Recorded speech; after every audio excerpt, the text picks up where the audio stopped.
একটা কোক বা cold drinks যদি আমি খাই, আমার জীবন থেকে কেড়ে নেওয়া হবে 12.5 মিনিট। আমার সুস্থতা হারাবো, আমি 12.5 মিনিট আগে দুনিয়া ছেড়ে চলে যাব। এমনই ভয়ঙ্কর তথ্য প্রকাশ করেছে ইউনিভার্সিটি অফ মিশিগান।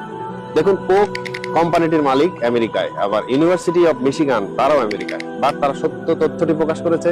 আমরা ভালোবেসে কত কোকই না খেয়ে থাকি, কত কোল্ড ড্রিঙ্কস খেয়ে থাকি, কিন্তু পার কোল্ড ড্রিঙ্কস আমার 12.5 মিনিট করে জীবন থেকে বাদ দিয়েছি। আবার অনেকে ভালোবেসে নিজের সন্তানকে, বাচ্চাকে তুলে দেন। একটা সুস্থ মানুষ যদি একটি কোক খায়, তবে তার জীবন থেকে সে জেনে শুনেই 12.5 মিনিটকে বাদ দিল। একবার ভাবুন তো, আমরা জীবনে কত ভালোবেসে এই কোক খেয়েছি, কি মজা লাগে। বাচ্চাকে খাওয়াই, কোনোভাবেই খাবেন না, জেনে শুনে করেছি বিষ পান, এই জিনিস হলো এগুলা।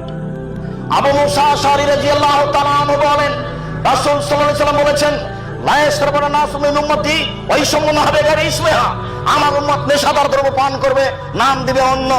আমি বলেছি ঠান্ডা, পেপসি, আরসি, কোকা-কোলা, এগুলোই হচ্ছে সেটা যেটা আল্লাহ রাসূল বলেছেন। এই ছেলে, তুমি বলেছো যে সৌদি আরবের অমুক বলেছেন যে এগুলো নয়, আব্দুর রাহিম সাহেবরা ভুল বলছেন। এবার তুমি বের করো সেটা কোনটা। তুমি যদি বলো এটা হিরোইন, তো হিরোইন সবাই বলে মদ।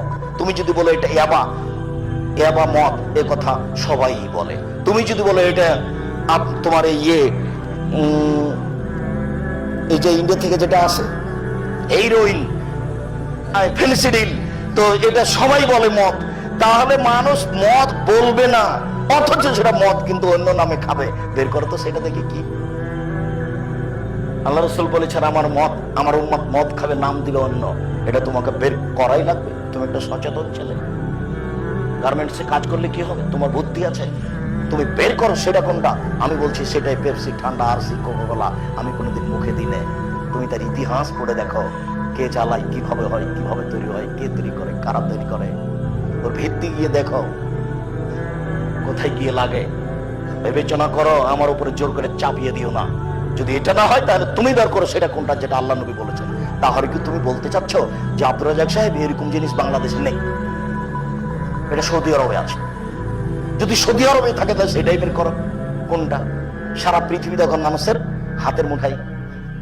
সেদিন কবি নজরুল ইসলাম বলেছিলেন, কিন্তু হাতের মুঠায় পৃথিবী আসবে, সেটা তার কবিতা, কিন্তু এখন মানুষ সেটাকে সত্যিকারে হাতের মুঠাই নিয়ে ঘুরছে। তুমি বের করো সেটা। তিনি বলছেন আমার উম্মত মদ খাবে, নাম দিব অন্য।